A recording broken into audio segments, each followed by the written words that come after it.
Global debt has surged to nearly $323 trillion, a record high. Total public debt alone has exceeded $99 trillion, equivalent to roughly 95% of world GDP. Every government, every household, nearly every corporation owes someone.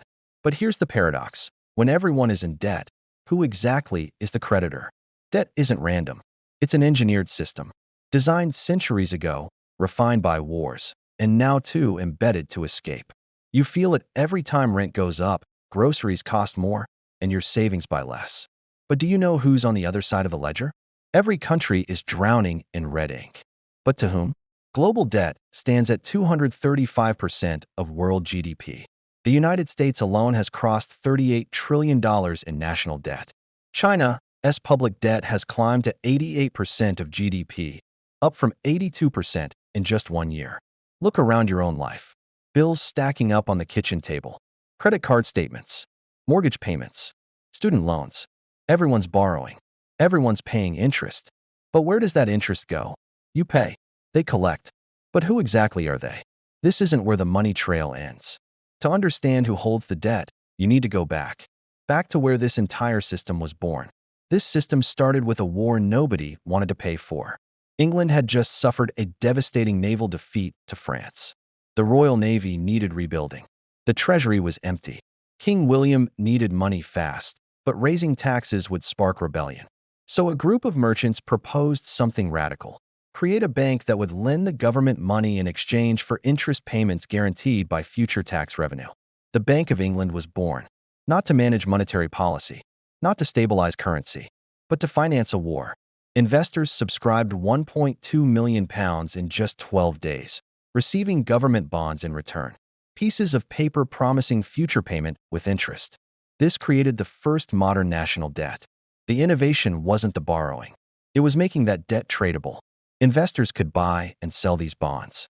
A secondary market formed, and suddenly, government debt became an asset class. Fast forward to today. Those same mechanisms, the bonds, the auctions, the secondary markets, they're everywhere. Bigger, more complex, but fundamentally unchanged. The rules governing your money were written over 3 centuries ago to win a forgotten war. And one design choice from that moment changed who would rule money forever. Debt became transferable. The original lender could sell to someone else, which meant governments would never know exactly who they owed. The creditor became invisible. Debt isn't just numbers. It's leverage. Today, roughly 24% of U.S. treasuries are held by foreign investors. Japan holds $1.06 trillion. China holds $759 billion. These aren't just investments. They're geopolitical tools, economic leverage. But foreign governments aren't the biggest holders. Domestically, mutual funds, pension funds, and banks each hold hundreds of billions. Your retirement account probably owns treasury bonds. Your bank definitely does. Here's what's strange. The U.S. government itself owns roughly 1/3 of its own debt through the Federal Reserve and intragovernmental accounts. The government owes itself money. Think about what this means. Your pension fund needs safe returns, so it buys government bonds. Those bonds pay interest funded by your taxes. You're funding your own retirement through a circular system of debt. Your retirement depends on this game continuing. If bond yields collapse, pension funds fail. If they spike too high, governments go broke. The system requires perfect balance, and that balance is fragile. But the real creditors, the ones with actual power, don't appear on any ballot. They're not elected. They're not accountable. They simply own the debt. Countries owe each other money in endless circles. Japan, China, and the UK together hold over $2.5 trillion in U.S. treasuries. Meanwhile, the U.S. holds foreign debt. Europe holds Asian bonds. Emerging markets borrow from all sides. It's a web, a massive, interconnected network where every nation is simultaneously creditor and debtor. China lends to the U.S. The U.S. lends to Europe. Europe lends to emerging markets. Round and round. On paper, it looks stable. Diversified risk. Mutual dependence. But here's the problem. No one is truly in control, yet no one can exit without triggering collapse. When one thread pulls, when one major economy stumbles, the tension spreads instantly. Bond yields spike. Credit freezes. The whole web tightens. Picture a trader's screen. Yields flickering. Prices moving in real time across continents. Tokyo, London, New York. Everyone watching everyone else. One wrong move, and the cascade begins. So if everyone owes everyone in this circular trap, who sits above the game? Who profits no matter what happens? Some players never lose. No matter which country stumbles. No matter which government falls. BlackRock, Vanguard, State Street. These aren't household names for most people, but they manage trillions in bond assets. Positions in the debt of nearly every major economy on Earth. When markets crash, they buy distressed debt at pennies on the dollar. When markets boom, they collect steady returns. They win both ways. Then there are the multilateral lenders, the IMF, the World Bank. When a country can't pay, these institutions step in with emergency loans. But here's the key. They enjoy preferred creditor status. They get paid first. Always. By law. By treaty. By the rules of the game. Look at Greece in 2012. The country couldn't service its debt. Private bondholders, pension funds, insurance companies, regular investors, they took losses. Billions wiped out. But the IMF? The European Central Bank? The official lenders? They were largely protected. Private debt became public obligation. Taxpayers inherited the losses. The institutions walked away whole. This happens in every crisis. Private losses become public debts. Every single time. It's not a bug. It's the design. But even these powerful institutions aren't the final creditor. Because the most powerful creditor doesn't even need cash to lend. The lender of last resort can create money with a keystroke. When the 2008 financial crisis hit, the Federal Reserve didn't scramble to find funds. It created them. Quantitative easing. QE. The central bank bought trillions in government bonds and mortgage securities. Not with reserves. Not with savings. With new money. Digital entries in a ledger. Money conjured from nothing. By 2022, the Fed's balance sheet had swelled to $8.9 trillion.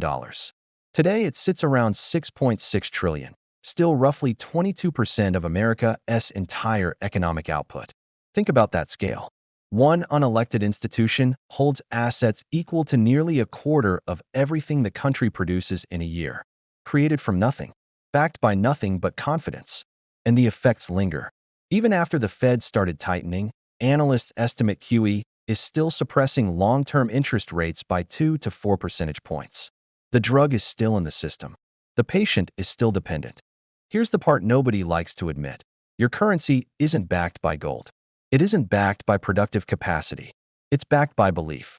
Collective faith that the numbers on a screen mean something. That the paper in your wallet will buy bread tomorrow. It's like giving a patient on life support another transfusion of their own blood. It buys time, but it doesn't cure the disease. When that belief holds, the system functions. Markets stabilize. Debt gets refinanced. Life goes on. But when belief cracks, when confidence breaks, the whole structure shakes. When markets stop believing, countries stop breathing. Sri Lanka, 2022. For years, the government ran fiscal deficits, borrowed abroad, covered the gaps with more borrowing. Then credit agencies downgraded the debt. Foreign investors fled. The currency collapsed. Suddenly, the country couldn't import fuel, food, medicine. Gas stations ran dry. Supermarkets emptied. People lined up for days. The president fled the country by military jet. Argentina knows this cycle intimately. The country has spent roughly 25% of its existence since 1824 either in default or restructuring. 2 centuries of boom, borrow, collapse, repeat. A seemingly endless loop. Greece, 2010 to 2015. When bond yields spiked past 7%, the government couldn't refinance. Bailout after bailout followed. Each one came with conditions. Austerity crushed the economy. GDP fell by 25%. Youth unemployment hit 60%. A quarter of the population slipped into poverty. Pensioners dug through trash for food. These aren't distant warnings. They're blueprints. When confidence evaporates, it happens fast. Yields spike. Credit freezes. The economy seizes. Overnight, a functioning state becomes a failed state. This could be any country. Maybe yours. But here's what nobody tells you. Even in total collapse, even when the country is burning, someone still gets paid first. In every crisis, the hierarchy of pain is the same. When Argentina defaulted in 2001, it stopped paying everyone. Bonds became worthless paper. But holdout creditors, hedge funds that bought distressed debt for pennies, they sued in American courts. They won. Courts ordered Argentina to pay over $10 billion. When the country refused, it triggered a second default in 2014. The vultures circled, and eventually, they fed. Meanwhile, the IMF steps in with emergency lending. But there are always conditions. Structural adjustment. Cut public wages. Privatize state assets. Eliminate subsidies. Raise taxes. Balance the budget, no matter the human cost. In Sri Lanka, fuel subsidies vanished. In Greece, pensions were slashed by 40%. In Argentina, the peso was devalued and savings evaporated overnight. Policy memos get written. International agreements get signed. And on the ground, a family loses their business. Storefronts shutter. Clinics close. Teachers stop getting paid.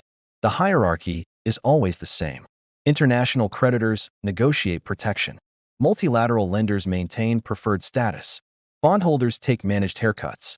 And local citizens, the teachers, nurses, shopkeepers, retirees, they bear the real burden. They lose savings. They lose jobs. They lose years of their lives. So if regular citizens always pay the price, what is this system really designed to do? Debt can discipline governments without firing a single soldier. For centuries, empires expanded through conquest. Armies, navies, occupation. Today, the mechanism is cleaner, more efficient. A country faces a crisis. Currency falling. Reserves depleted. Default looming. The IMF offers a lifeline. Emergency funding, but with strings attached. Privatize your industries. Deregulate your markets. Cut your spending. Open your borders to foreign capital. Restructure your economy along specific lines. These aren't suggestions. They're requirements, written into loan agreements. Refuse, and the money doesn't flow. The currency collapses faster. The government falls. This is economic leverage replacing military force. Soft power with consequences just as hard. Look at the pattern across decades. Countries in Latin America, Africa, Asia, all pressured to adopt the same policies. The same privatizations. The same austerity. The same opening of markets. Sovereignty becomes negotiable when you're in debt. Elected leaders campaign on promises. Then they sit across the table from the IMF, from bondholders, from central bankers. And they discover who really sets the agenda. Treaty language gets written in Geneva and Washington. Then protest signs appear in the streets of Athens and Buenos Aires. Citizens denouncing foreign influence. Denouncing the erosion of democracy. Sovereignty is negotiable when you're in debt. Policy isn't made in parliaments. It's made in negotiations with creditors. Debt doesn't just transfer wealth. It transfers power. And there's one final layer almost nobody talks about. The ultimate backing of this entire system is your future work. In fiscal year 2025, the United States federal government spent $970 billion on interest payments alone. That's 19% of all federal revenue. Nearly $1 in $5 collected. Not going to roads, not to schools, not to defense or healthcare, going purely to service debt. Interest is now the third largest item in the federal budget, bigger than defense spending, behind only Social Security and Medicare. And it's accelerating. By 2035, projections show interest consuming $1.8 trillion annually. Every dollar spent on interest is a dollar not spent on citizens. Every tax increase, every service cut, every squeezed budget. It traces back to debts accumulated decades ago, before most voters were even born. Here's what it means in practice. When a government borrows, it pledges future tax revenue as collateral. Your tax revenue, your children's tax revenue, money you haven't earned yet, already committed to creditors you've never met. Picture your paycheck. Taxes come out before you even see the money. Where does it go?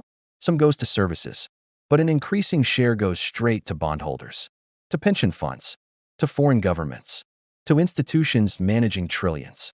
The bond market doesn't buy faith in politicians. It buys faith in the tax base. Faith that citizens will keep working, keep earning, keep paying, keep servicing the debt no matter who's in charge. No matter what policies win elections. You aren't just a taxpayer. You're collateral. Your future labor is the asset backing the loan. You are not the citizen. You are the collateral. So if every country is in debt, to institutions, to each other, to central banks that print money from nothing, what does that make you? We don't just live in a world of debt. We are the collateral. This system wasn't designed yesterday. It was born in 1694, in wartime London. When a government needed money it didn't have and investors wanted returns they couldn't get elsewhere. The Bank of England, the first sovereign bond market. A model so effective it spread across every continent. 3 centuries later, the architecture remains.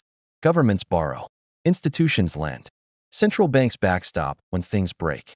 And citizens, generation after generation, service the interest. Debt isn't just economics. It's political technology. A tool of control that predates modern democracy. A system built for war, refined for peace, and never dismantled. Because the people who benefit from it also happen to be the people with power. Understanding this won't free you from it. The system is too vast, too embedded. But it changes how you see everything. Every headline about deficits, every budget debate, every campaign promise. The question isn't whether the system will continue. It survived world wars, depressions, pandemics, and countless defaults. It adapts. It persists. The real question is simpler. Is this inevitable design? The only way complex societies can function at scale? Or is it deliberate control? A mechanism that benefits those who understand it at the expense of those who don't? And here's the question that matters to you.